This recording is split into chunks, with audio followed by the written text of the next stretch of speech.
আসসালামু আলাইকুম হাসান। ওয়ালাইকুম আসসালাম। ডিভোর্স অ্যাপ্লিকেশনের ক্ষেত্রে কি কি ডকুমেন্টের প্রয়োজন হয় এবং যারা নন ব্রিটিশ সিটিজেন তারা কি ডিভোর্স অ্যাপ্লিকেশন করতে পারে কিনা? প্রথমে আমি বলবো যে ডিভোর্স প্রসিজারটা কি ইন দ্য ইউকেতে। এটাকে নো ফল্ট ডিভোর্সও বলা হয়ে থাকে এবং এটা ইনভলভ হয়ে থাকে একটি ইনিশিয়াল অ্যাপ্লিকেশন, যেটি followed by a 20 week reflection period. তার মানে যখন অ্যাপ্লিকেশনটা করা হয় এবং যখন তার যে অ্যাপ্লিকেশনটা যখন রেসপন্ডেন্টের উপরে পাঠানো হয়, তখন থেকে এই 20 উইক্সের রিফ্লেকশন পিরিয়ডে বলা হয়েছে। এবং তারপরে যে মূলত কন্ডিশনাল অর্ডারের জন্য অ্যাপ্লিকেশন করা যায় এবং কন্ডিশনাল অর্ডার হওয়ার পরে যে 6 weeks on day, then 43 days অপেক্ষা করার পরে যে কিন্তু এই ফাইনাল যে অর্ডার, যেটা মূলত লিগালি একটি ম্যারেজ এন্ডিং হয়ে থাকে, সেটার জন্য অ্যাপ্লাই করতে হয়। তবে এই during the process the applicant তারা কিংবা তার যে রেসপন্ডেন্ট থাকে তারা কিন্তু অ্যারেঞ্জমেন্ট করতে পারে ফর চিলড্রেন অ্যান্ড ফিনান্সের ব্যাপারে। তো এই ডিভোর্স পিটিশনটা কিন্তু একা করা সম্ভব অথবা যৌথভাবে করা সম্ভব। এটা অনলাইনে করা যায়, এটা বাই পোস্টেও করা যায় এবং সেক্ষেত্রে যেসব ইনফরমেশন আছে সেগুলো দিতে হবে, including marriage certificate. Original marriage certificate কিন্তু লাগবে, এটা ভেরি ভেরি ইম্পর্টেন্ট।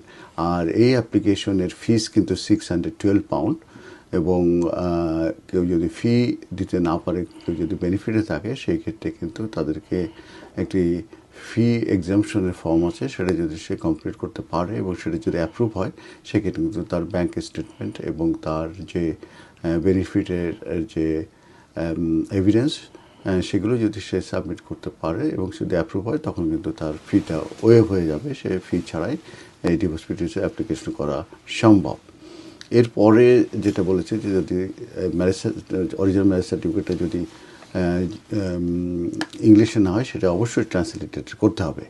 তো যখন এই যে 20 উইক্স, এটা কিন্তু রিফ্লেকশন পিরিয়ড আমি বলেছি, এটা অবশ্যই অপেক্ষা করতে হবে যতক্ষণ, এবং এটা শুরু হবে কিন্তু কোর্ট যখন এই যে ডিভোর্স পিটিশনটি ইস্যু করবে টুয়ার্ডস রেসপন্ডেন্ট, সেখান থেকে কিন্তু এই 20 উইক্স রিফ্লেকশন পিরিয়ড শুরু হবে।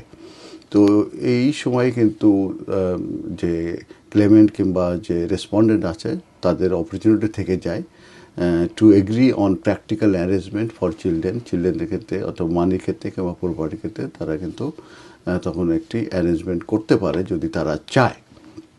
তো আফটার দ্য 20 উইক পিরিয়ড তখন কিন্তু এই কন্ডিশনাল অর্ডার কিন্তু জন্য অ্যাপ্লাই করতে হবে এবং করলে তখন কিন্তু কোর্ট রিভিউ করবে সেই কন্ডিশনাল অর্ডারের অ্যাপ্লিকেশনটি এবং যদি অ্যাপ্রুভড হয় তখন কিন্তু সার্টিফিকেট ইস্যু হবে। এবং এটাই কিন্তু মানে ডিভোর্স কিন্তু ফাইনালাইজ হচ্ছে না এই স্টেজে। এরপরে কিন্তু আর একটা স্টেজ আছে এবং সেটা হচ্ছে যে wait for the final order. Final order হলেই তখন কিন্তু ডিভোর্সটা এন্ডিং হয়ে যাচ্ছে অফিসিয়ালি।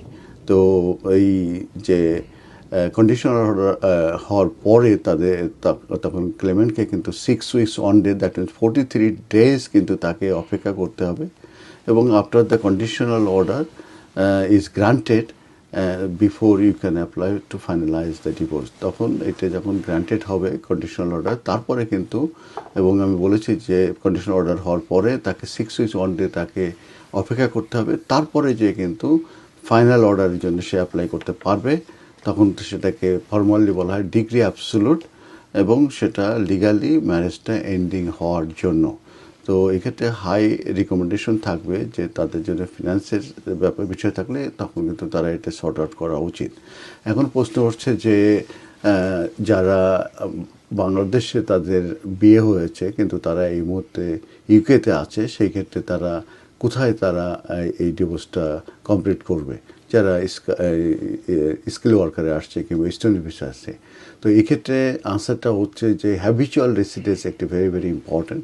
যদিও বা ম্যারেজটা হয়েছে বাংলাদেশে, কিন্তু যেহেতু তারা দুইজনে ইউকেতে আছে, অতএব তাদের ডিভোর্সটা কিন্তু ইউকের যে ফ্যামিলি কোর্ট আছে সেই ফ্যামিলি কিন্তু তাদের ডিভোর্সটা সাবমিট করতে হবে। এবং আমি ফিস কথা বলেছি এবং ফি ছাড়াও তারা করতে পারবে যদি তারা এক্সেমটেড হয়ে থাকে, তখন এখানে করলে তখন কিন্তু প্রসেসটা কমপ্লিট করার পরে তারা কিন্তু ফাইনাল অর্ডার, যেটাকে ডিগ্রি অ্যাবসোলিউট আগে বলা হতো, সেটাকে পেলে পরবর্তী তারা ফ্রি হয়ে যাবে এবং পরবর্তী তারা কিন্তু যদি ম্যারেজ করতে হবে।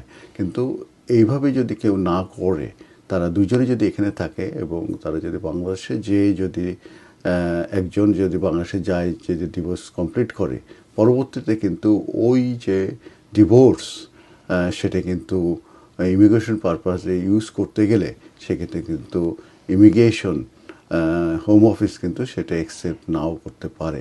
অতএব আপনারা ডিভোর্সের ব্যাপারে ভেরি কেয়ারফুল থাকবেন, আপনারা প্রপারলি ডিভোর্স করবেন। হ্যাবিচুয়াল রেসিডেন্ট যেহেতু এখানে আপনারা আছেন, অতএব এখানেই আপনারা ডিভোর্সটা কমপ্লিট করলে তাহলে এই ডিভোর্সটা কিন্তু পরবর্তীতে আপনারা বাংলাদেশে যদি বিয়ে করেন, তাহলে আপনারা আপনাদের স্পাউসকে আবার ইমিগ্রেশন পারপাসে ইউজ করে তাদেরকে নিয়ে আসতে পারবেন। ধন্যবাদ।